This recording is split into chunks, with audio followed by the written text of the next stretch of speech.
नमस्कार दोस्तों, आज हम बात करेंगे विस्मंत कैप्सूल की, जो कि हमारी रसायनशाला का एक पेटेंट प्रोडक्ट है, जो दूध और मधु के साथ लेने से भयंकर ज्वर और कफ और खांसी जैसे रोगों को बहुत शीघ्रता से दूर करता है।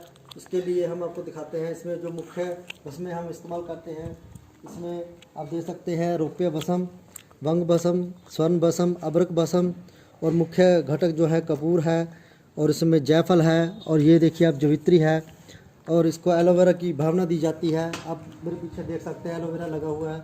तो ये जो प्रोडक्ट है हमारी रसायनशाला 1958 से मानवता की सेवा कर रही है और इसको आप बाय डाक घर पे भी मंगा सकते हैं। आप देख सकते हैं हमारी सूची पत्र जिसमें कि सारा एड्रेस दिया हुआ है और हमारा टेलीफोन नंबर है 9815356567।